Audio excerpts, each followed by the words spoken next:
di ayat 10 itu, faqultu astaghfiru rabbakum innahu kana ghaffara. Di lisan Nabi Nuh alaihissalam sudah diajarkan ya sejak eranya Nabi Nuh alaihissalam bahwa orang-orang yang berbuat salah itu ya diingatkan potensinya. Ada rahmat Allah Subhanahu wa taala untuk memperbaiki kesalahannya sehingga menjadi saleh. Ya, ini satu fitrah. Jadi di setiap era itu selalu percikan rahmat Allah itu diberikan kepada setiap hamba yang melalui utusan-utusan Allah. Di era-eranya ada rasul ya, ada nabi, kemudian rasul nabi berhenti ya dengan hadirnya Nabi Muhammad SAW dan wafatnya beliau, selesai era kenabian, selesai era kerasulan. Maka semua petunjuk-petunjuk yang telah sempurna itu diteruskan oleh sahabat beliau dari kalangan ulama. Nanti kalangan ulama ini mengajarkan kepada ulama di generasi selanjutnya, di tabi'in, tabi'ut tabi'un, sampai kemudian kepada kita. Nah, ini pakemnya sudah ada. Jadi dalam diri kita ini boleh jadi setiap manusia itu kan tidak ada yang suci ya, kecuali para nabi dan rasul yang memiliki sifat maksum, dijaga dari kesalahan. Boleh jadi saya, Anda, kita berbuat satu kesalahan, tapi rahmat Allah menjadikan kita itu mendapatkan fitrah untuk memperbaiki itu. Nah, ini yang nggak dimiliki oleh setan. Setan itu salah ya salah, kan? Salah ya salah. Jadi ketika dia berusaha untuk mendapatkan rahmat Allah pun dengan taubat itu selalu terhambat dengan kesombongannya, istakbar itu. Ya, satu kali ditawari untuk bisa mendapatkan ampunan pun, ya lalu diberikan satu syarat untuk hormat kepada jasadnya Adam pun, kan? Itu tetap kemudian dia abai. Sekali lagi saya ingatkan untuk menekankan bahwa kita ini tercipta sebagai manusia, bukan setan. Ya, sepanjang kita menyadari kita manusia dan berbuat salah, maka aktifkan sinyal taubat itu.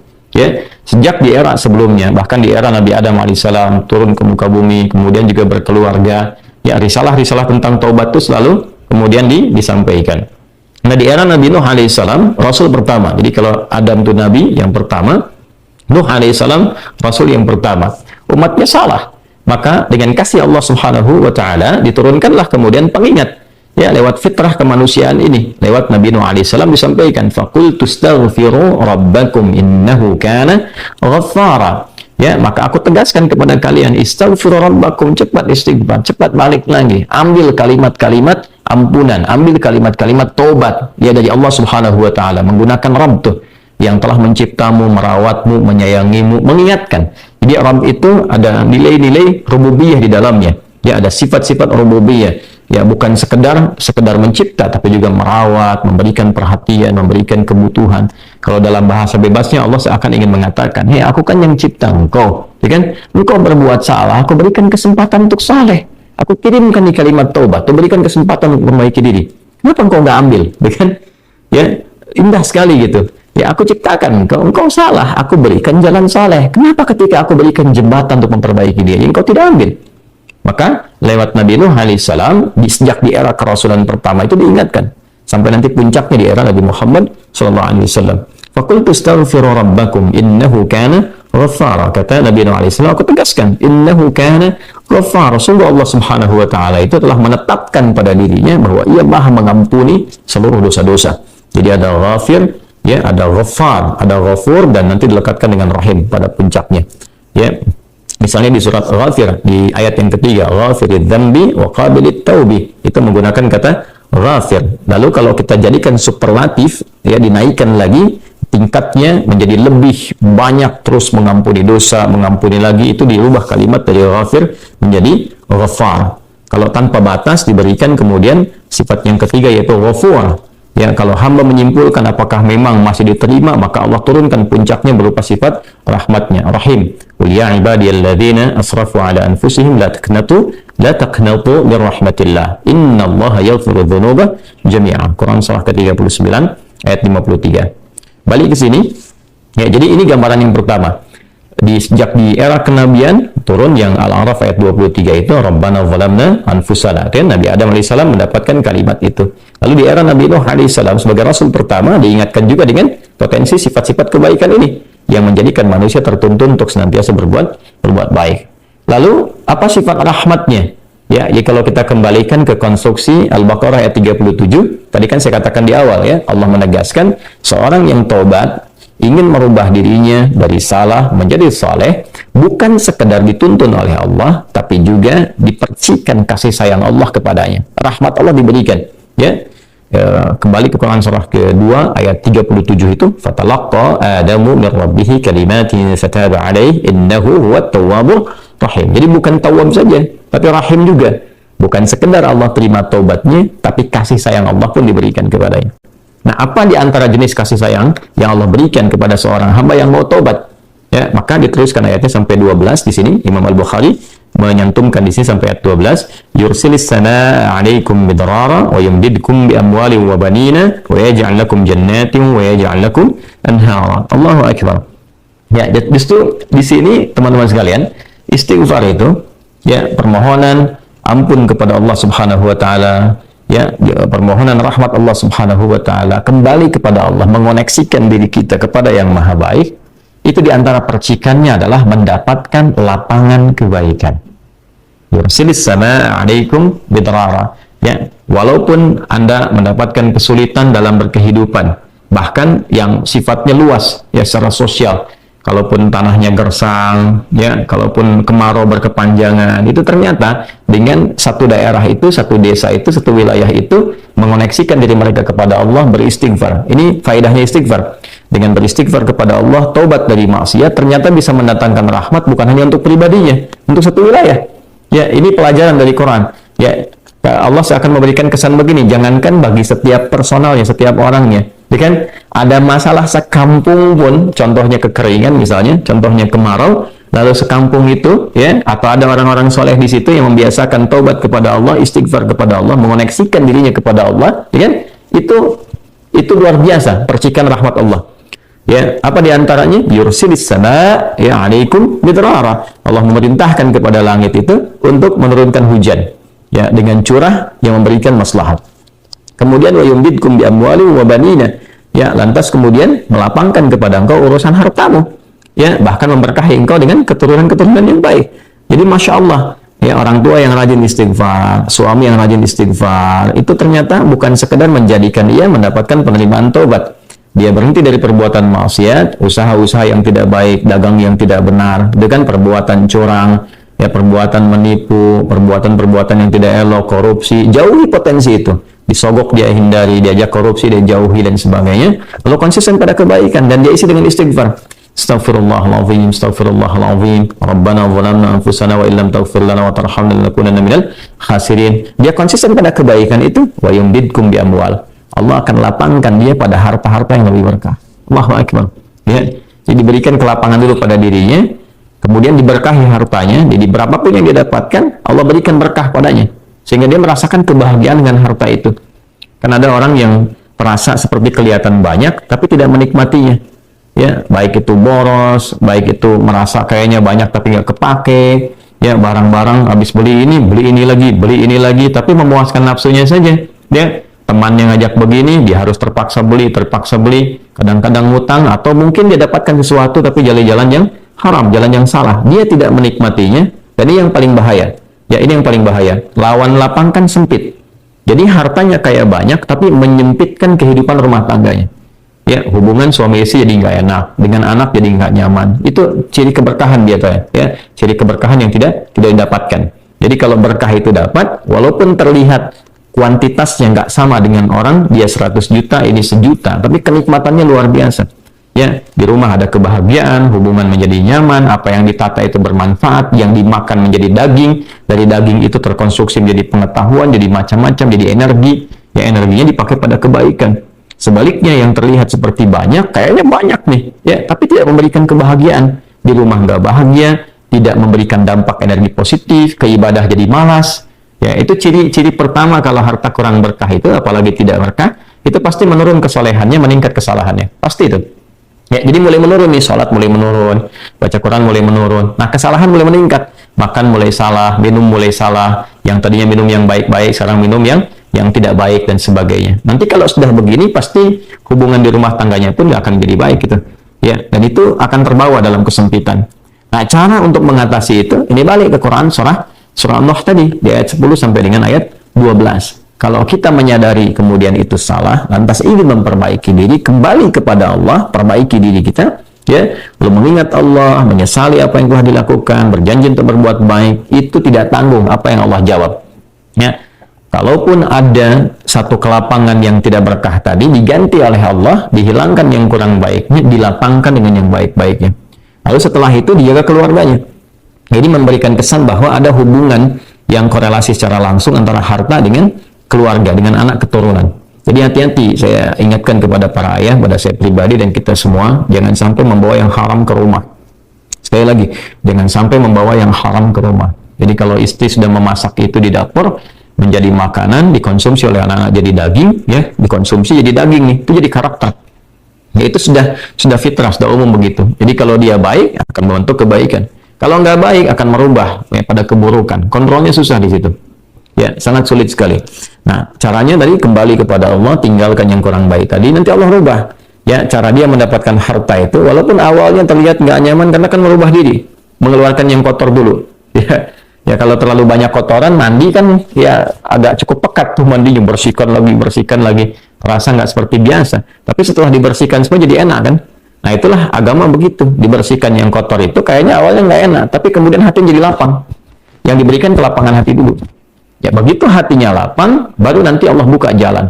Ya, setelah hatinya lapang, bagus, dan dinilai baik ini punya kemampuan untuk bertindak dan mengelola apa yang didapatkan, dilapangkanlah rezekinya karena dia sudah dinilai pandai untuk mengelolanya. Setelah itu diperbaiki keturunannya. Ya. Wa banina wa yaj'al lakum jannatin wa yaj'al lakum anhara. Bahkan setelah itu dibikin kaya lebih dari sebelumnya. Ya, asetnya ditambah lagi, diberikan kenikmatan hidup, ya, sampai dijaga hingga kembali kepada Allah Subhanahu wa taala. Itu faidah istighfar. Jadi kalau kita biasakan bertekad, berniat memperbaiki diri dari yang salah menjadi baik, itu Allah sudah berikan motivasi. Aku bukan hanya terima taubatmu, tapi aku rubah keadaan hidupmu lebih istimewa, lebih mahal nilainya dibandingkan dengan keadaan sebelumnya yang terlihat seperti fata morgana. Kemudian dikuatkan dengan Quran surah ketiga Ali Imran ayat 135, ya. Di sini disampaikan Allah Subhanahu wa taala berfirman, a'udzubillahi minasyaitonir rajim, bismillahirrahmanirrahim, walladzina idza fa'alu fahishatan aw zalamu anfusahum ini dzakarullaha fastaghfaru lidzunubihim wa may yaghfiru dzunuba illa Allah wa lam yusirru ala ma fa'alu wa hum ya'lamun. Di highlight di sini di firman Allah Subhanahu wa taala, dzakarullaha fastaghfaru lidzunubihim. Ya, yaitu orang-orang yang mendapatkan rahmat Allah Subhanahu wa taala itu. Jadi ini korelasinya dengan ayat 133. Jadi ayat 133 itu Allah Subhanahu wa taala berjanji bagi orang-orang yang menyegerakan istighfar. Jadi ingat dosa hari ini nih. Sekarang misalnya malam nih, kita ingat ada dosa yang dikerjakan. Lantas ketika ingat itu istighfar. Istighfar, minta ampun sama Allah, gitu kan? Itu menyegerakan sesuatu tanpa jeda disebut dengan sara'a. Ya, sara'a. Jadi ada sa'a, ada sara'a. Kalau sa'a itu menyegerakan sesuatu dengan persiapan. Ya, makanya besoknya ada Jumatan menggunakan sa'a. Fas'au bukan wasari'u. Ya, ya ayyuhalladzina amanu idza nudiya lis-salati min yaumil jumu'ati fas'au bukan fasari'u. Fas'au itu Quran surah Al-Jumu'ah. Ya, Al-Jumu'ah di ayat yang keberapa? Ayat 9, kan? Allah menyampaikan fas'au ila dzikrillah. Bersegera, tapi siap-siap dulu. Mandi dulu, pakai wangian dulu dan seterusnya. Tapi kalau dia bersegera cepat, nyaris tanpa jeda, itu menggunakan sarah. Sehingga guru-guru mengatakan bisurah, cepat, nggak usah banyak jedanya, ya kan? Nah, di Ali Imran ayat 133 Allah berfirman, wasari'u ila maghfiratin min rabbikum. Kalau engkau merasa ada salah, bergegas, jangan tunda-tunda. Ya, ingat malam ini, jangan tunda besok. Gimana kalau kemudian tengah malam meninggal? Ya, segera istighfari. Nah, orang yang menyegerakan istighfar saat ingat kesalahan, apa yang didapatkan? Wa jannatin arduha as-samawati wal ardu uiddat lil muttaqin. Maka orang ini akan diberi harapan oleh Allah, ya, diperkenankan untuk memohon, bahkan ketika pulang disiapkan surga untuknya seluas langit dan bumi. Dan itu bagian dari sifat takwa. Jadi takwa itu bukan sekedar amar ma'ruf. Saat Anda ingat sholat, Anda ingat puasa, ingat baca Quran. Tapi takwa juga ada bagiannya nahi mungkar. Saat Anda ingat salah, lalu Anda taubat. Ya, saat Anda ingat salah, Anda pengen jadi soleh. Saat Anda ingat maksiat, Anda ingin taubat. Itu bagian dari takwa.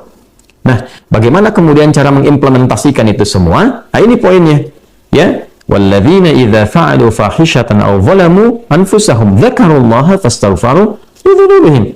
Itu orang-orang. Ini menggunakan, sering diterjemahkan dengan orang-orang yang, gitu kan? Walladzina, alladzina disebutkan 1080 kali dalam Al-Qur'an setidaknya. Yang mencakup semua tanpa batas, laki-laki, perempuan, besar, kecil, tua, muda, punya jabatan, tak punya jabatan, semua tanpa kecuali. Artinya semua orang dengan keadaannya, berpotensi berbuat salah. Ya, kecuali tadi Nabi dan Rasul yang punya sifat maksum. Ya, Allah jaga dari kesalahan. Kita yang bukan Nabi, bukan Rasul, itu berpotensi salah. Apapun profesinya, apapun jabatannya, apapun tugasnya, berpotensi salah. Ya, pun demikian termasuk saya. Pasti salah, pasti. Nggak ada yang nggak salah. Jadi kalau ada yang mencari kesalahan, misalnya saya pribadi, pasti menemukan. Pasti. Dan percuma mencari kesalahan manusia. Karena pasti ditemukan. Ya, dan ini catat yang paling penting. Hindari mencari-cari kesalahan itu karena kita tidak tahu bahwa mungkin ketika seorang divonis salah itu dia sudah mengistighfari, sudah mentaubatinya. Ini poin besarnya. Hati-hati gitu ya, hati-hati. Karena itu Nabi selalu menganjurkan mencari kebaikan orang, menyebutkan, meneladaninya, alih-alih mencari kesalahan seseorang. Ya kenapa? Karena pasti ditemukan. Tapi yang tidak pasti itu kita nggak bisa memastikan orang itu sudah taubat atau belum. Yang paling bahaya adalah mencela orang, mencari kesalahan orang, mencaci orang yang sudah dia taubat dan taubatnya diterima orang, diterima Allah Subhanahu wa taala. Hati-hati ya, mencari kesalahan orang, mencela orang, ya kan? Yang dia sudah mentaubati kesalahannya dan taubatnya diterima oleh Allah Subhanahu wa taala. Allahu akbar. Itu azim, itu hati-hati ya. Ya, sesuatu yang besar sekali dosanya di sisi Allah Subhanahu wa taala. Nah, ini kembali ke sini ketika seseorang dia sadar berbuat salah, dia salah. Alladzina, semua orang potensi salah. Ya, idza fa'alu fahisyah, ketika dia berbuat fahisyah. Ya, fahisyah itu pernah saya sampaikan ya, turunannya nanti fahsya namanya. Jadi sifat kesalahan yang muncul dari syahwat. Ya, mohon maaf, zina, pornografi, porno aksi, kata-kata jorok, kata-kata kotor dengan semua bentuknya. Baik itu di media sosial, digital ataupun juga di praktikal yang nampak secara fisik misalnya, itu jelas salah. Jelas dosa. Ya, al-zalamu anfusahum, atau bentuk mungkar, menempatkan suatu bukan pada tempatnya. Ya, mohon maaf, ya, mencuri, merampok, membunuh, ya, korupsi, hoax dan sebagainya, itu zalim, perbuatan zalim. Nah, saat seseorang berpotensi salah, ya, dari fahsya dan mungkarnya, dia berbuat perbuatan dari dorongan syahwatnya atau mungkar dari keinginan nafsu perut dan akalnya, dia berbuat yang salah, lalu zakarullah, dia ingat Allah. Nah, ini poinnya. Ini menarik sekali nih. Ini menarik sekali. Kok lanjutan ayatnya zakarullah? Bukan dia sadar bahwa dia itu telah berbuat salah. Kenapa zakarullah? Ini poinnya. Ya. Karena Allah ingin selalu menautkan sifat seorang hamba menjadi baik itu dengan rahmatnya. Ini poinnya. Jadi kalau bukan rahmat Allah Subhanahu wa taala, mustahil kita bisa mengarah pada kebaikan. Allahu akbar. Ya, lillah karena Allah. Lillah karena Allah.